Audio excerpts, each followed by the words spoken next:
Muito bom dia, gente. É uma alegria a gente poder estar aqui nessa escola bíblica dominical desta manhã. E eu convidei uma amiga, pastora, psicóloga, psicoterapeuta e ela aceitou nosso convite para estar participando conosco nessa escola, nessa aula de manhã agora.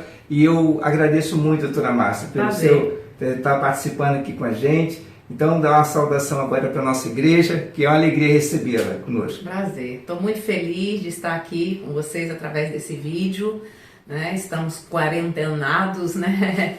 Mas podemos ir até vocês através do vídeo. E eu quero desejar para vocês uma aula abençoada, que essa aula seja para vocês uma aula prática, que ela não seja simplesmente uma aula teórica, porque ela é uma aula para vocês aplicarem. E eu até sugeri ao pastor Hudson que passasse para vocês depois xerocado, ou por e-mail, ou pelo zap, os 10 passos para o controle das emoções e para você sair do cárcere das emoções. A teoria da inteligência multifocal e a terapia multifocal, ela é muito auto-aplicável para cada um de nós podemos fazer de forma simples. Você aprender a criticar pensamento, criticar por que você está assim ruim hoje, ontem você estava bem, hoje você está ruim. É dessa forma que nós vamos criticando os nossos pensamentos, porque hoje nós precisamos mais do que nunca, porque há muitas pessoas aí enclausuradas, amedrontadas, com pensamentos fóbicos, com pensamentos obsessivos devido à massificação das notícias ruins sobre o Covid, e eu vou falar disso também, ligando isso à emoção na aula, você vai prestar atenção e vai ver. Então eu desejo que vocês tenham uma aula abençoada e que ela seja uma aula para a prática de vida de vocês, que essa não seja uma aula teórica, ela se torne uma aula prática para vocês. Amém. Tá ok? Deus abençoe, tenha uma boa aula. Amém. Muito obrigado, doutora Márcia, pela sua cooperação. É um prazer. Então vamos lá? Bom dia, paz, querida Igreja Batista Nova Esperança. Estamos aqui nesta manhã para trazer para vocês a aula sobre o cárcere da emoção. Estamos num tempo importante para esse tema, e não só por causa do tempo que estamos vivendo, mas ele é um tema muito importante, e vocês já vêm aí tendo várias aulas com o pastor Hudson, e essa última aula, ela é importante para vocês praticarem. Eu gostaria que vocês entendessem que essa é uma aula prática. E antes de iniciar a aula mesmo, eu queria, já fazendo parte dela, né, eu queria começar com um versículo do Salmo 43, versículo 5, que Davi fala: "Por que estás abatido, ó minha alma? E por que te perturbas dentro de mim? Espera em Deus, pois ainda o louvarei." Esse texto é como se o salmista Davi estivesse fazendo com ele mesmo um autodiálogo, conversando com a alma dele. Ele faz uma pergunta: "Por que estás abatido, ó minha alma? Por que te perturbas tanto?" Essas perguntas você deve fazer, né? E Davi faz as perguntas e depois é como se ele trouxesse a resposta, ele mesmo trouxesse a resposta para a alma dele. Aí ele fala: "Espera em Deus, pois ainda o louvarei." Então, quando nós olhamos para a palavra de Deus e quando nós aprendemos a questionar, a entender o que está passando conosco, a perguntar o que está passando conosco, a gente vai se conhecendo melhor e vai aquietando também a nossa alma. Então, é tempo de muita inquietação, é tempo de muitos transtornos, é tempo de muitas mentes cansadas. E essa aula vai ajudar você a entender. Como o pastor Hudson já disse para vocês em outras aulas, nós não temos assim a pretensão de fazer você um expert em memória, em pensamento, não, mas é para sua vida. É algo prático, é algo fácil de entender para que você possa usar e aplicar para a sua vida. Então, uma das coisas que o Dr. Augusto fala nesse último capítulo, nessa última aula, é sobre a gente aprender, né, corrigir a retroalimentação da memória que é produzida pelo fenômeno RAM. O fenômeno RAM, vocês já aprenderam com o pastor Hudson, né, o registro automático da memória, que ele lá nas experiências da infância, à medida que nós vamos crescendo, vamos formando a nossa personalidade, tudo o que acontece conosco tem registros. E quanto mais carregado de emoção for as experiências, tanto do lado positivo quanto do lado negativo, mais forte será o registro na nossa memória dessa experiência.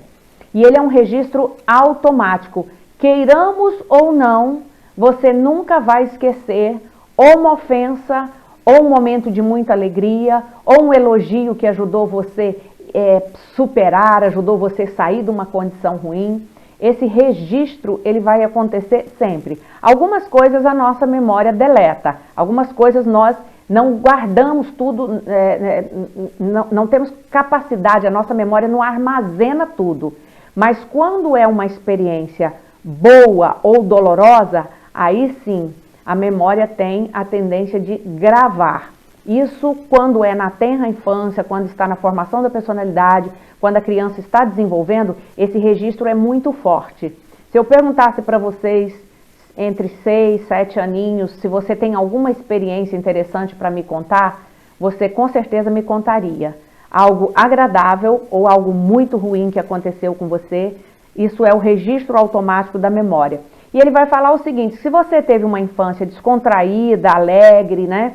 Você vai criativa, você vai ser um adulto tranquilo, vai ser aquela pessoa que tem capacidade de criar, de contemplar o belo que ele fala, né? Depois mais no final fala sobre o que é isso.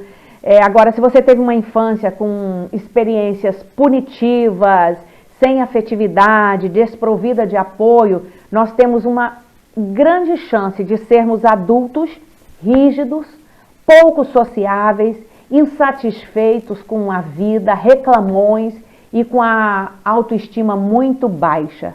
Porque sem que a gente queira, às vezes quando você era criança ou adolescente, você odiava um comportamento do seu pai e da sua mãe. Mas depois que você cresce, você já prestou atenção que você repete aquele mesmo pensamento, aquele mesmo comportamento? Por que isso? Porque fica lá registrado na sua memória e é um mecanismo inconsciente que você não percebe que foi levado, o seu eu te levou a repetir aquele comportamento. Então isso é o fenômeno RAM, ele faz isso, o registro automático da memória. E aí na teoria multifocal ele vai falar que nós temos que deixar de ser espectador, né, da construção de pensamentos e atuar nos papéis da memória. Quando você entende que pensamentos nós não podemos bloquear e nem parar pensamento. Eu estou aqui dando essa aula para você, eu estou focada no conteúdo aqui que eu estou te dando, mas eu estou aqui pensando no almoço que meu filho me convidou para ir na casa dele amanhã. Olha que coisa impressionante é a nossa memória.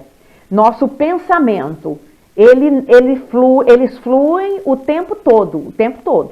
Mas quando ele convida a gente e ele diz que é possível você não ser um espectador, mas você intervir na gerência dos seus pensamentos, aqui tem uma grande sacada, vamos dizer assim, numa linguagem popular, que é exatamente você não deixar entrar o lixo na sua cabeça ou experiências que você pode anular elas, deixar elas de lado, não deixar que entre.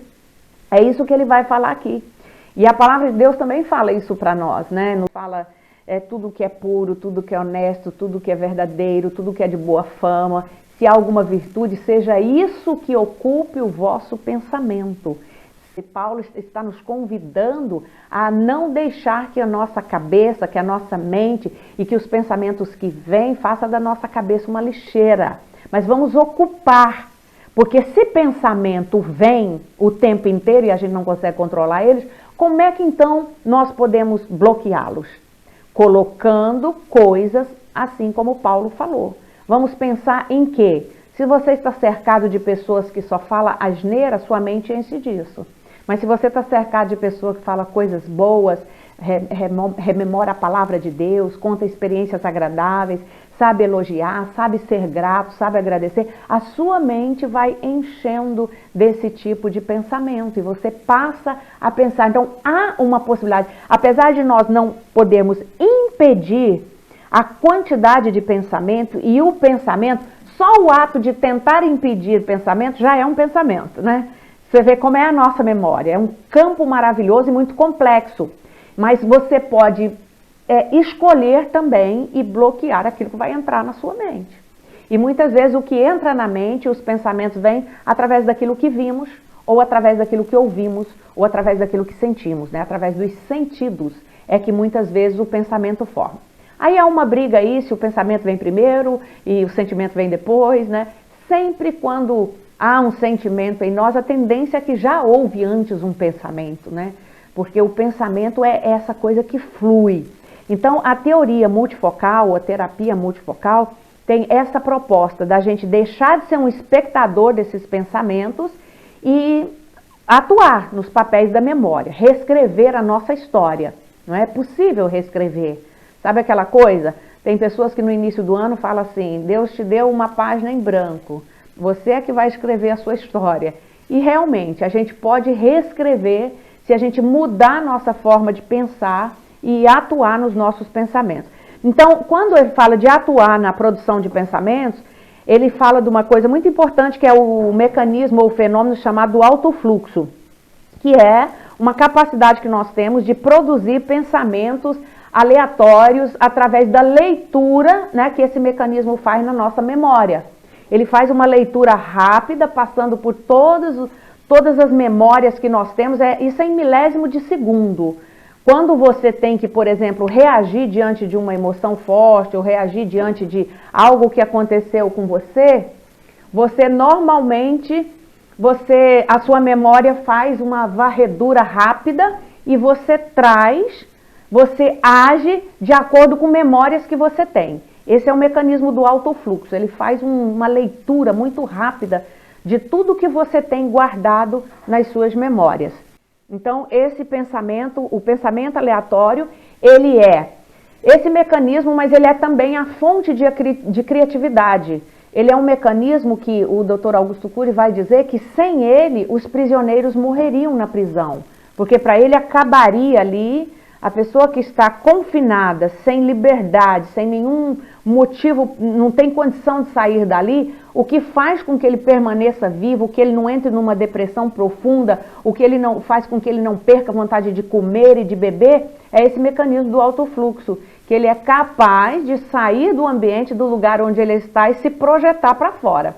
Eu até quero dar uma dica aqui, uma sugestão de um filme que eu vi, ele é um pouco pesado no sentido da emoção, mas vale a pena ver. O Milagre da Cela 7, que mostra exatamente aquele personagem preso por uma injustiça, mas ele conseguia dentro da cela projetar para fora. E isso ajudou ele a se manter ali dentro até que veio a liberdade dele. Então, o mecanismo do autofluxo, ele faz isso com a nossa memória. Não só faz uma varredura rápida, por isso nós temos que intervir diante de um foco de tensão, quando você está diante de algo difícil para resolver, você precisa intervir, porque a sua mente tem a tendência de pensar o pior. Por exemplo, diante de um assalto, né? Você já viu pessoas que reagem diante de um assalto, e às vezes são pessoas até pacíficas e calmas, mas diante da pressão, ela não foi capaz de intervir no pensamento e pensar assim, é um assalto, eu estou com uma arma na minha frente, se eu reagir eu vou morrer. Porque foi muito rápido e ela não interveio no primeiro pensamento que ela teve. Então, é isso que ele está falando, né? Ele fala que as ideias negativas são registradas pelo fenômeno RAM e retroalimentam as fobias, o pânico, as inseguranças, as obsessões. Então, ideia negativa, medo, que é o que as pessoas estão vivendo agora, todos nós vamos ter. Todos nós temos. O medo é uma reação normal do organismo. Mas quando nós deixamos ele tomar conta, ele nos paralisa. Aí ele se torna algo negativo. E sempre quando você estiver com medo, pode analisar seus pensamentos que você vai ver. Você está com medo, às vezes, de algo focal, que aconteceu agora. Mas, normalmente, aquele pensamento, ele já tem uma retroalimentação de algo que já aconteceu na sua vida, de algo que talvez já está registrado ali na sua memória, e com o ocorrido agora, ele é exacerbado. E aí você começa a ficar paralisado. Como nós estamos tendo agora notícia de pessoas, né, que estão com medo de sair de casa. Já pode sair, já tem as medidas para sair, mas as pessoas não querem sair. Estão com medo de uma contaminação total. Isso é um medo paralisante, né? Por exemplo, qual é o pensamento que está alimentando, ou onde é que o autofluxo está buscando, ou onde é que a âncora da memória, como o pastor Hudson explicou para vocês na outra área, aonde é que a âncora da memória está paralisada? Ela parou lá naquela informação. O Covid mata, eu vou ficar infeccionada, eu não posso ir no mercado, eu não posso encontrar com pessoas, porque está tudo contaminado. A âncora da memória está presa lá. Só que o autofluxo, se você dá vazão para ele, ele pode te levar para um outro campo. Qual é o campo? Vamos arrancar a âncora desse campo negativo e vamos levar para o outro. O Covid só mata 5% das pessoas, 90% das pessoas vão ter e vão sobreviver e vão ficar bem. A gente está tendo as precauções, a gente está usando os EPIs, a gente está fazendo tudo. E outra coisa para você que é cristão, a sua vida não vai parar por causa do Covid. Só se Deus permitir. Existe a soberania de Deus. Pastora, mas o fulano do meu lado morreu. Soberania de Deus. Ele morreu porque era a hora dele morrer. Quem tem controle sobre a vida, seja com acidente, seja com peste, seja com pandemia, é Deus. Então tira a âncora da sua memória desse campo negativo, desse campo obsessivo, porque ele ficou obsessivo por causa de tantas massificações de informações na mídia, nas redes sociais, no mundo todo. Foi uma epidemia mundial, então isso vem de todos os lados. Morreu muita gente na Itália, porque era um outro clima, era um outro país, morreu muito mais do que aqui. A gente não consegue, às vezes, sair desse pensamento obsessivo e jogar para o outro lado. Então, nós precisamos sair dessas ideias negativas, saber que existe esse fenômeno. Quanto mais você ouve, por isso a primeira coisa que eu digo, pare de ouvir notícias negativas. Leia a palavra, converse com pessoas que já teve e já saiu de lá. Eu já tive, meu marido teve, nós ficamos ruins, ficamos internados, mas saímos de lá.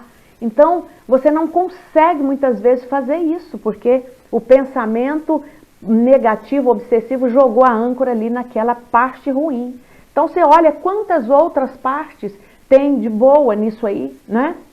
Para você sair desse lugar. Aprender a administrar as ideias negativas e gerenciar emoções tensas faz com que a terapia multifocal vá além das psicoterapias convencionais. Uma psicoterapia convencional, você precisa de um psicólogo, você precisa de um local que você vai toda semana, você precisa pagar por isso, né? Você fica com um terapeuta 1 hora por semana somente, ele vai usar com você ali algumas técnicas. Essa aqui não. Criticar pensamentos, duvidar do que você está pensando, perguntar por que é que você está tendo aquele pensamento negativo, você pode fazer isso 24 horas por dia se você passar o dia todo acordado, mas você não vai passar, né? Então você pode fazer isso o tempo todo. Essa é uma teoria ótima que a gente deve, essa é uma técnica ótima que você pode usar aonde você estiver. E se você usar, e o doutor Augusto Cury, ele dá a sugestão, não, ele orienta que se você usar, por exemplo, para pessoas que têm problemas graves, como droga, vício em bebida, vício em pornografia, vários tipos de vício, ele diz que se a pessoa usa essa técnica durante 2 anos, ele vai ficar sarado. E eu conheço pessoas que fizeram e realmente mudou. Você pode até ter aquela âncorazinha ainda parada lá naquele pensamento obsessivo, ou naquela dificuldade que você sofreu, ou naquele trauma, ou naquele abuso, pode até ter. Mas no momento em que ele vem, você já o confronta. E aí você expande o campo da memória, volta o foco para outro lugar, o mecanismo do autofluxo joga você para um outro lugar e você vai ficando livre. À medida que você vai repetindo isso, a sua mente vai adaptando a isso e vai saindo daquele lugar de memórias obsessivas, pensamentos obsessivos. E é super importante. Pratique isso que você vai entender, né? E outra coisa importante que ele fala é reescrevendo a memória, abrindo as janelas da mente. Tente fazer uma faxina na memória e limpar tudo de lá. A gente não consegue. Então não tente esquecer. Por exemplo, é uma coisa errada que eu vejo até nós mesmos cristãos orando assim: Senhor, Me ajuda a esquecer isso. Me ajuda a esquecer essa pessoa. Todo mundo que fala isso para mim, eu falo assim, Deus não vai te atender essa oração. Porque isso aí tem a ver com a sua memória, tem a ver com a sua emoção. É você mesmo que tem que buscar, colocar ou outra pessoa na sua vida, ou outra atividade, ocupar sua mente com outras coisas para que você possa sair desse campo de ficar focado só nessa pessoa. Outra coisa que a pessoa engana muito é com relação ao perdão. Eu acho que eu não perdoei porque eu não esqueci. Isso não tem a ver com perdão. Perdão é algo que você libera pela fé em obediência à palavra. Mas perdão não está ligado à amnésia. Esquecer a ofensa estaria ligado à amnésia. Mas perdão, quando você perdoa em obediência à palavra e ao mandamento de Deus, você lembra sem dor. Perdoar é lembrar sem dor, certo? Eu estou lembrando agora de uma ofensa que me fizeram há 25 anos atrás. Eu poderia contá-la para você agora com riqueza de detalhes. Olha que coisa, memória está aqui, ó. Até palavras eu sou capaz de te repetir para você. Eu estou falando de 25 anos atrás. Pastora, você não perdoou a pessoa? Perdoei, eu estou falando isso para você sem dor. É assim que é o perdão, não é? Então, nós não podemos limpar as coisas que aconteceu conosco, mas a gente pode reeditar. O que é reeditar? Essa é uma linguagem muito do computador, né? Você pega um texto, você escreveu um texto, você vai reeditar aquele texto, você vai colocar ali as expressões coerentes, você vai cortar alguma coisa, você vai dar um enquadre melhor, você vai mudar algumas expressões para que o seu texto fique de uma forma que todos possam entender, ou para o motivo para o qual você, ou para o grupo para o qual você está escrevendo. Isso é reeditar, né? É colocar algo em cima daquilo que já está ali, é melhorar, ou é tirar ou acrescentar para ficar melhor. Reeditar a memória fala disso. E aí ele fala, quem tem pânico, depressão, obsessão, precisa reescrever a sua história. E como é que você reescreve? Aí você precisa entender outro princípio. Na psicoterapia, na mudança de pensamento, na correção de rumo dos nossos pensamentos, não existe milagre como uma cirurgia que o médico faz com um bisturi. Não é possível isso na mente. Você tem um tumor, você vai lá, o médico corta através do exame, sutura, daqui a um tempo rápido você está bom.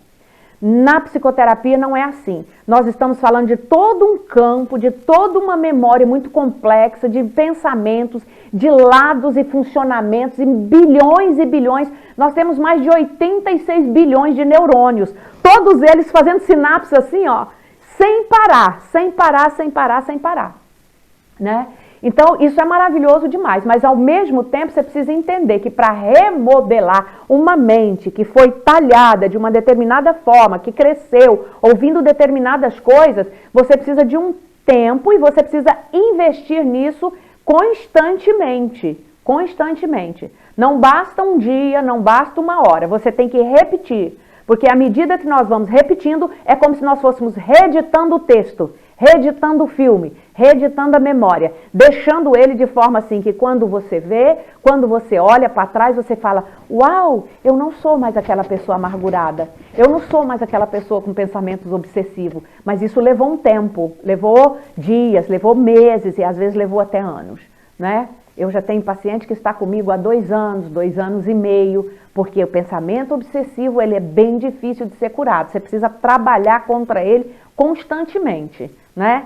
Então, reeditar a memória fala disso, fala de você colocar, e outra coisa, enchendo, nós que temos Jesus, queridos, nós que temos a palavra, nós temos uma oportunidade preciosa, a palavra de Deus, ela faz isso com a nossa mente, ó.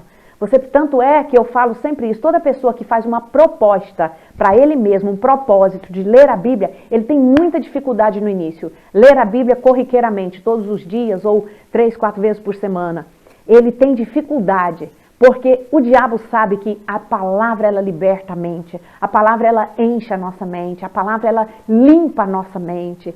Então, coloque isso aí no seu coração e vamos, em nome de Jesus, aplicar essa teoria que vai ser muito bom, né? Recordando, o gatilho da memória, que é o fenômeno que inicia a partir de um estímulo físico, né? Ou de um psíquico, que pode ser um pensamento. Estímulo físico pode ser um elogio, pode ser uma palavra agradável que você ouviu, né? Ou pode ser através de um pensamento que já está aí, né? A leitura da memória e produz as primeiras reações, impressões, sensações e sentimentos. Esse fenômeno desloca a âncora da memória, ou seja, o seu território de leitura, para um determinado campo e confina a leitura, fenômeno do alto fluxo, para essa região. De certa forma, eu já havia explicado, né? Aquela coisa da âncora que prende, né? E você precisa tirar. Muitas vezes você, quando chega num lugar, num ambiente que você não conhece, assim que você chega, você tem uma primeira impressão. Mas às vezes ou das pessoas que estão naquele ambiente, mas aquela primeira impressão que você tem, às vezes é uma impressão que vem de dentro de você. Eu era uma pessoa assim, muito desconfiada, muito envergonhada. Quando eu chegava nos lugares assim, eu já chegava com um pensamento assim, isso vai ser muito ruim aqui, eu não conheço ninguém aqui, eu não vou conversar com ninguém aqui, eu vou ficar aqui tanto tempo aqui, de cabeça baixa. Esse era o meu pensamento. Por quê? Porque já vinha da Márcia tímida, da Márcia envergonhada, da Márcia pouco social. Então, isso hoje não existe mais. Porque mesmo que eu tenha um primeiro pensamento, eu vou chegar num ambiente que eu não conheço ninguém, mas eu vou conversar com as pessoas. Eu não tenho dificuldade nenhuma de falar com as pessoas. Eu sou uma pessoa que hoje até sou mais falante. Então isso já mudou o meu campo de memória, já me levou para um outro campo e já me deixou muito mais tranquila, né? Vamos falar agora um pouquinho sobre o resgate da liderança do eu. O eu é a nossa vontade consciente. É a identidade psíquica e social do homem, é a consciência que define quem somos, como estamos ou onde estamos, qual o nosso papel nesse mundo, como cristãos, como cidadãos, como pais. O nosso eu é isso tudo, abarca isso tudo. Não dá tempo de eu explicar detalhadamente, mas assim de forma bem rápida e bem sucinta. O nosso eu é aquilo que nos define, é a nossa identidade perante as pessoas e naquilo que somos e que fazemos e que pensamos sobre nós mesmos, né? Então, você pode acrescentar novas experiências, resgatar a liderança do eu. Por exemplo, vou dar um exemplo aqui bem forte. Um homem que não fica com uma mulher só, ele fica com uma, fica com outra, fica com outra, fica com outra. Ele acha que ele é uma pessoa assim, que ele sabe muito lidar com mulheres e que ele tem o controle de si. Mas, na verdade, ele não tem o controle do seu eu.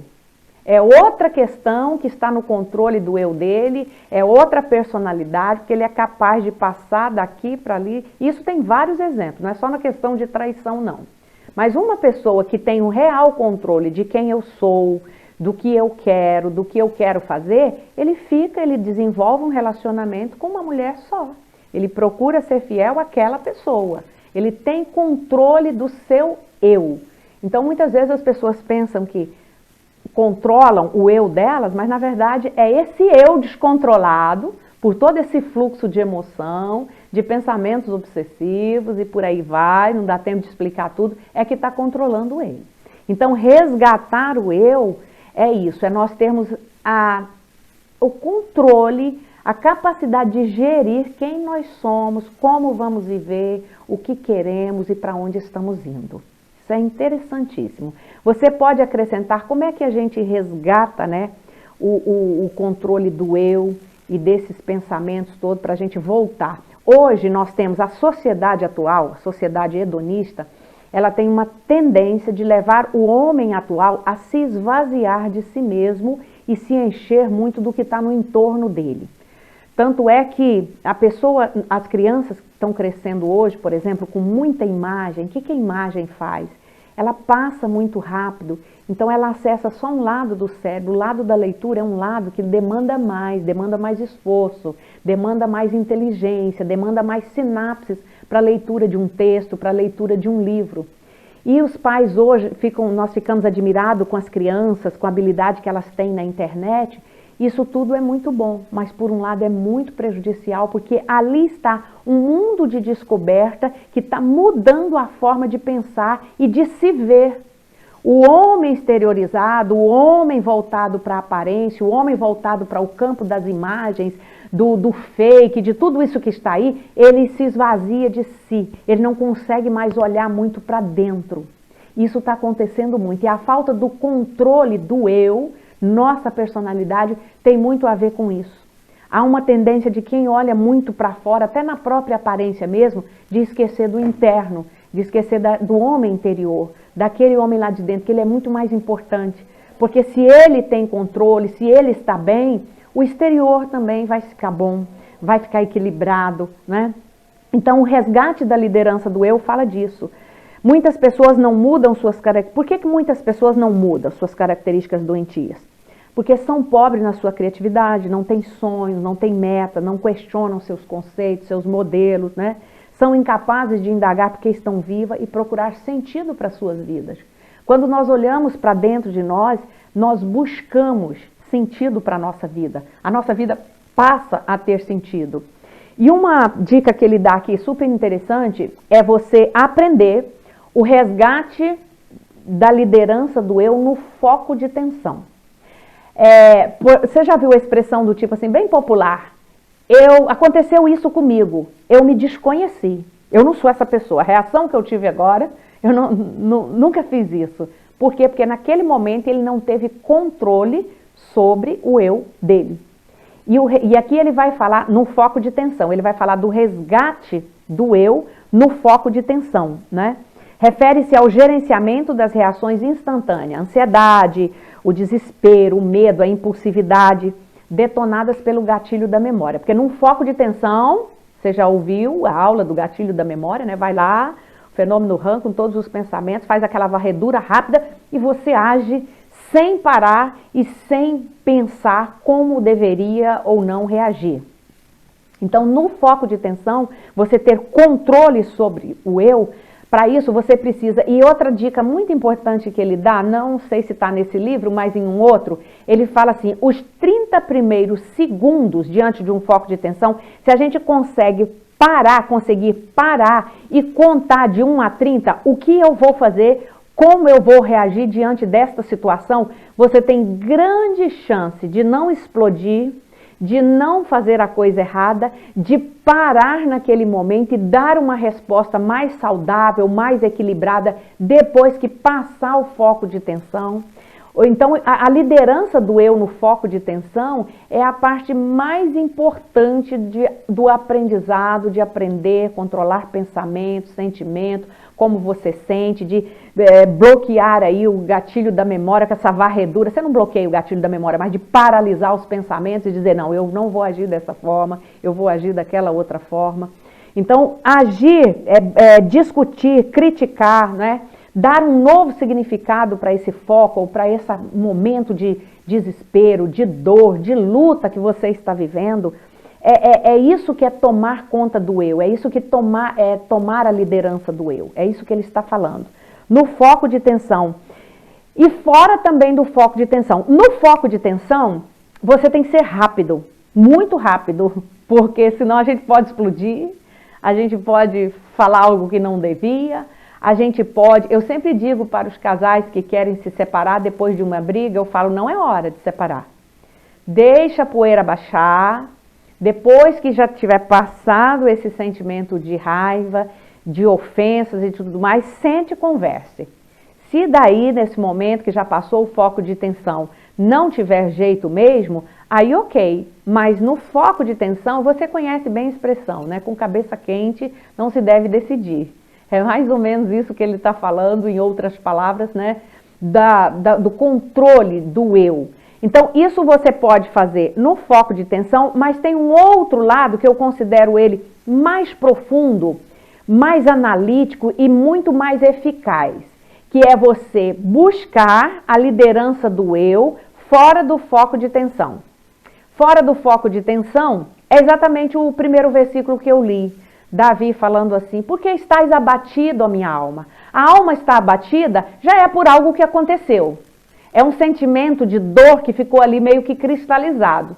Então, quando ele começa a conversar com a alma desta forma, ele está fazendo isso fora do foco de tensão. É como se ele estivesse fazendo uma mesa redonda consigo mesmo, né? Então ele fala, por que estás abatido, ó minha alma? Então resgatar a liderança do eu fora do foco de tensão é um nível mais profundo. No foco de tensão é para não acontecer o pior, ou não dar ruim, como dizem os adolescentes, né? Ih, deu ruim, pastora, né? Fiz o pior, fiz o que não devia. Fora do foco de tensão é quando você vai estar ali sem nenhum problema, sem nenhuma dor, sem nenhuma... pensar sobre você. Como é que eu fiz, como eu reagi, ou como eu devo fazer, como eu devo reagir, como eu vou conversar com aquela pessoa, como é que vai ser a nossa conversa. Fora do foco de tensão, eu diria que no foco de tensão é como você apagar um incêndio. Resgatar a liderança do eu fora do foco de tensão é trabalhar, prevenir e precaver para que não haja nenhum incêndio. Então olha como é que é mais profundo, como é que é mais interessante, não é? Então, nós normalmente não fazemos isso, irmãos. Nós vamos apagando incêndio. A vida corrida levou cada um de nós, ou a maioria de nós, a fazer isso. A gente vai empurrando as coisas, a gente vai empurrando os problemas. Tanto é que aumentou muito agora, na quarentena, o índice de divórcio. Por quê?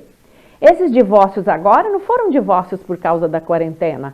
Esses divórcios agora é por causa de algo que já estava lá atrás, é por causa de problemas e focos de tensões que não foram reduzidos nem conversados, que ao ficarem juntos todos os dias, né?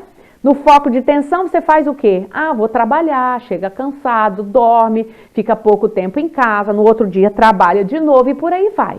Mas agora que passou a maior parte do tempo, todo mundo em casa, se vendo a maior parte do tempo, o que acontece? Aquele foco de tensão, aquelas obsessões, aqueles pensamentos recorrentes que precisariam ser trabalhados, não foram trabalhados, apareceram, emergiram agora nesse momento. Então é isso que acontece. Então a liderança do eu, tomar a liderança do eu fora do foco de tensão, é aproveitar os momentos em que você não precisa apagar um incêndio para ver como é que está aqui. Como é que eu estou agindo? Como é que eu estou trabalhando? Como é que eu estou respondendo? Como é que eu estou comigo mesmo? Como é que eu estou com relação às pessoas que convivem comigo? É isso, faça uma mesa redonda com você.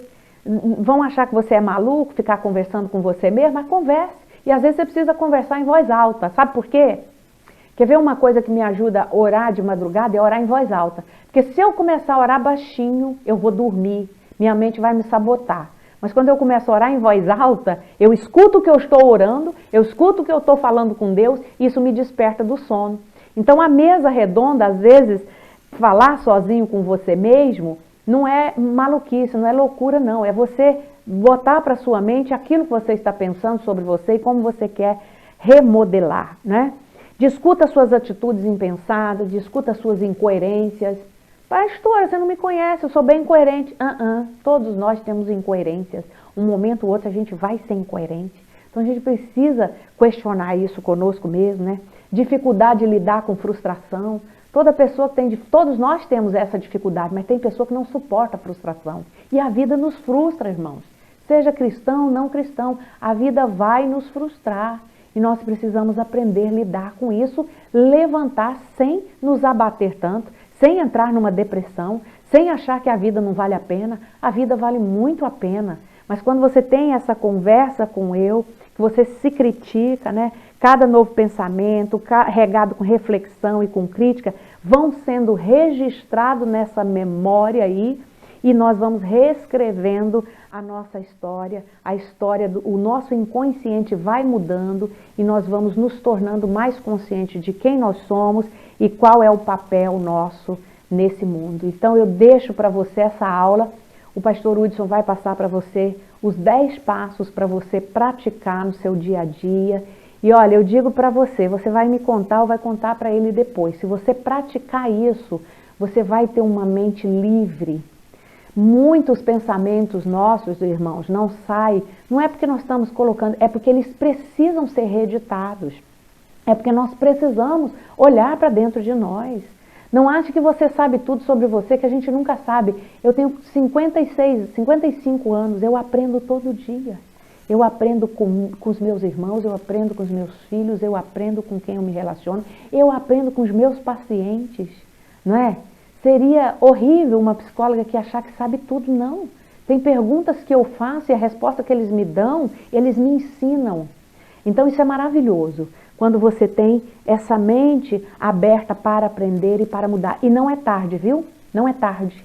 A nossa mente tem uma coisa que os especialistas chamam de plasticidade, que é a capacidade de, em qualquer época da vida, nós aprendermos algo novo. A menos que você esteja acometido pelo mal de Alzheimer ou as doenças incapacitantes da memória, da mente, do cérebro, se não for isso, não você tem a oportunidade de aprender. Você tem a oportunidade de saber novas coisas. Então, que Deus te abençoe, que essa aula seja uma bênção para você. Um abraço. Que maravilha, irmãos, a gente poder estar aqui juntos e poder ouvir tudo isso, né, que a doutora Márcia pôde compartilhar conosco. Olha, a doutora Márcia, ela já escreveu um livro, eu quero recomendar aqui para você também, ó, esse livro aqui, ó, Antes que Aconteça o Pior. Maravilha, a doutora Márcia, ela tem um trabalho assim, muito especial com famílias e eu creio que esse livro pode te abençoar muito a sua vida.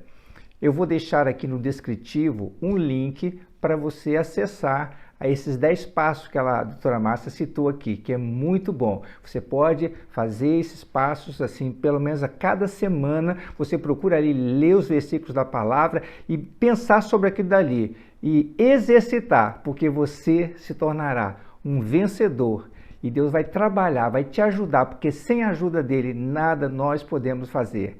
E no próximo domingo estaremos aqui na Escola Dominical com um novo tema. Aguarde, eu estarei divulgando no culto logo mais à noite. Deus te abençoe a sua vida.